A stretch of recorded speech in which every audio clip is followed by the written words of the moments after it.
नमस्ते प्रणाम। मैं हूँ संजू यादव। सभी दीदी बहनी का स्वागत है। दीदी बहनी, भैया भाभी, चाचा चाची, माता पिता, आप लोगों के बीच में मैं फिर से उस सास के लिए, दामाद के लिए मुंह काला कर देने वाला गीत लेकर के आई हूँ, जिसे सुन करके सास और दामाद का शर्म से मुंह काला हो जाएगा। समाज में रहने के काबिल तो वह नहीं है, दोनों लोग नहीं हैं। पर आप लोगों की क्या राय है? क्या समाज के लायक वह सास और दामाद हैं? इस गीत को आप लोग पूरा सुनिएगा, फिर एक कमेंट करके ज़रूर बताइएगा कि यह गीत हमारा इस समाज के लिए और सास दामाद के रिश्ते के लिए कैसा है।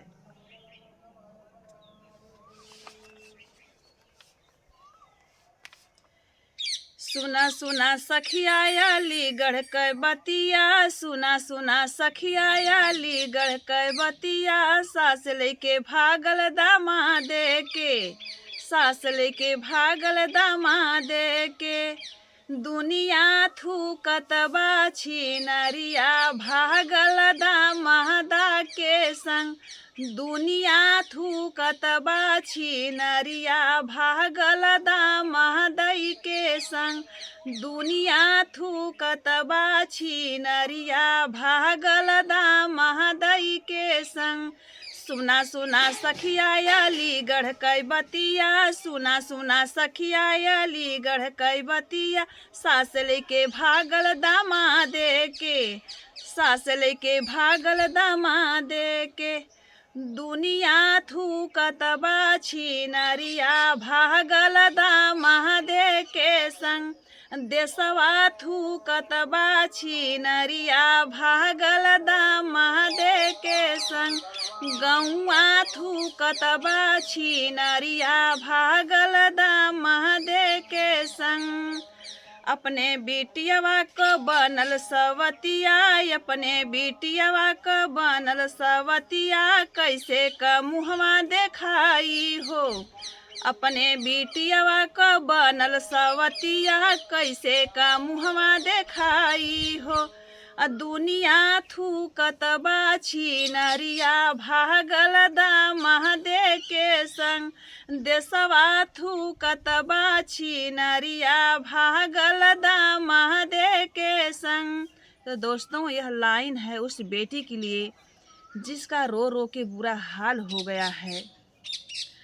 अपने ही बिटिया क बनल सवतिया, कैसे क मुहवा देखाई हो। अपने ही बिटिया क बनल सवतिया, कैसे क मुहवा देखाई हो। कि दुनिया थूकत बाछी नरिया, भागल दामादे के संग। देशवा थूकत बाछी नरिया, भागल दामादे के संग। गौवा थूकत बाछी नरिया, भागल दामादे के संग। गौवा समाज क लाज न लागल, गौवा समाज के नाही लजाइल, दम दे के संगमा पराइल हो। गौवा समाज के नाही लजाइल, दम दे के संगमा पराइल हो। माल बड़ी डेंजर बा, बनल पैसेंजर बा, दम दे से लाइन भिड़ावत बा, भिड़ावत बा। कि लड़का बोलत है छिनरिया, उनके आई लभयू। लड़का बोलत है छिनरिया, तोहका आई लभयू। लड़का बोलत है छिनरिया, तोहका आई लभयू। देखिए दोस्तों, यह लाइन है, बहुत ही सुंदर लाइन है गांव समाज के लिए। और लड़का एकदम हुरहुंडा बोल करके उनका जो है खिल्ली उड़ा रहे हैं, उसके लिए यह लाइन है। गौवा समाज के नाही लजाइल, दम दे के संगवा पराइल हो। गौवा समाज के नाही लजाइल, दम दे के संगवा पराइल हो। माल बड़ी डेंजर बा, बनल पैसेंजर बा। माल बड़ी डेंजर बा, बनल पैसेंजर बा, दम दे से लाइन भिड़ावत बा, दम दे से लाइन भिड़ावेली। कि लड़का बोल है छिनरिया उनके आई लव यू, कि लड़का बोल है छिनरिया उनके आई लव यू। माल बड़ी डेंजर बा बनल पैसेंजर बा, माल बड़ी डेंजर बा बनल पैसेंजर बा, दम दे से लाइन भीड़ा हवेली, भीड़ा हवेली। कि लड़का बोलत है छिनरिया तोहकाया आई लव यू, लड़का बोलत है छिनरिया तोहकाया आई लव यू, लड़का बोलत है छिनरिया तोहकाया आई लव यू। सुना सुना सखिया अलीगढ़ कै बतिया, सुना सुना सखिया अलीगढ़ कै बतिया, सास लेके भागल दामादे के, सास लेके भागल दामादे के। दुनिया थूकत बा छिनरिया भागल दामादे के संग, दुनिया थूकत बा छिनरिया भागल दामादे के संग, दुनिया थूकत बा छिनरिया भागल दामादे के संग। दीदी बहनी दोस्त लोग जो हमारे गीत को सुनते हैं भैया लोग तो कहते हैं दीदी आपके लेखक कौन हैं। तो आप लोग जान सकते हैं कि मैं अपना गीत खुद से लिखती हूँ और उस गीत को गाती हूँ।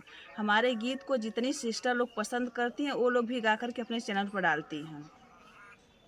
आगे की लाइन दोस्तों है, अपने ही दमदा के संगे छिनरिया 5 दिन रतिया बितवलै हो, अपने ही दमदा के संगे छिनरिया 5 दिन रतिया बितवलै हो। गाँव समाज के नाही लजाइला कैसे का मुहवा देखाई हो, अपने ही दमदा के संगे छिनरिया 5 दिन रतिया बितवलै हो, अपने ही दमदा के संगे छिनरिया 5 दिन रतिया बितवलै हो। गाँव समाज के नाही लजाइल कैसे का मुहवा देखाई हो, गाँव समाज के नाही लजाइल कैसे का मुहवा देखाई हो। कि रहिया में बोल है लड़कवा उनके आई लव यू, कि रहिया में बोलत है लड़कवा उनके आई लव यू। अपने ही दमदा के संगे छिनरिया डबल समोसा उड़ावेले, अपने ही दमदे के संगे छिनरिया डबल समोसा उड़ावेले। गहना गीठो रुपया पैसा घर से लेके भागल बा, अपने ही दमदा के संगे छिनरिया डबल समोसा उड़ावत बा। गहना गीठो रुपया पैसा घर से लेके भागल बा, गहना गीठो रुपया पैसा घर से लेके भागल बा।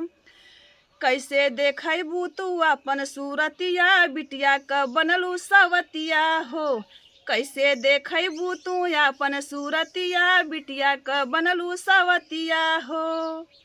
कि देशवा कहत बा छिनरिया भगली दामादे के संग, गौआ कहत बा छिनरिया भागल दामादे के संग, देशवा कहत बा छिनरिया भागल दामादे के संग। कैसे देखबू तू अपन सूरतिया बिटिया क बनलू सवतिया हो, कैसे देखबू तू अपन सूरतिया बिटिया क बनलू सवतिया हो। गीत बिटिया क बनलू सवतिया हो। कि देशवा थूकत बा छिनरिया भागल दामादे के संग, गौआ थूकत बा छिनरिया भागल दामादे के संग। और दोस्तों यह लाइन जो है संजू यादव के लिए है। गीतिया गावत क संजू लजाली कैसे का मुहवा देखबू हो, गीतिया गावत क संजू लजाली कैसे का मुहवा देखबू हो, कैसे का मुहवा देखबू हो।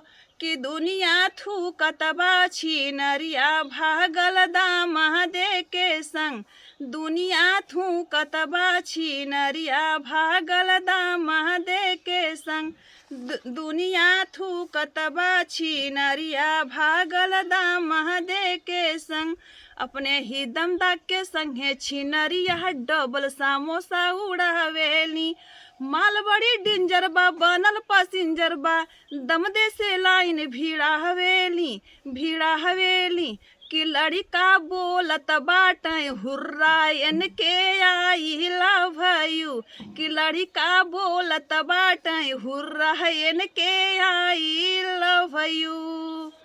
तो दीदी बहनी यह सास और दामाद के लिए हमारा गीत है। आप लोगों को हमारा यह गीत लगा कैसा, आप लोग कमेंट बॉक्स में ज़रूर बताइएगा। जो भी बहन अगर हमारे चैनल से नहीं जुड़ी हैं तो प्लीज़ जुड़ी जाइए, और जिस बहन को हमारा गीत पसंद आता है तो प्लीज़ अपने चैनल पर गा कर के डाल सकती हो आप लोग, क्योंकि ज़्यादा से ज़्यादा इस गीत का सपोर्ट करने में ही हो सकता है उस सासू माँ के मुंह पे कालिख लग जाए, और कोई भी सास अपने दामाद के साथ ऐसा न करे जो कि देश विदेश और प्रदेश में माँ और बेटे का रिश्ता तार तार हो जाए। तो चलिए फिर मिलेंगे अगले वीडियो के साथ, तब तक के लिए अपना आशीर्वाद ज़रूर दीजिएगा। धन्यवाद।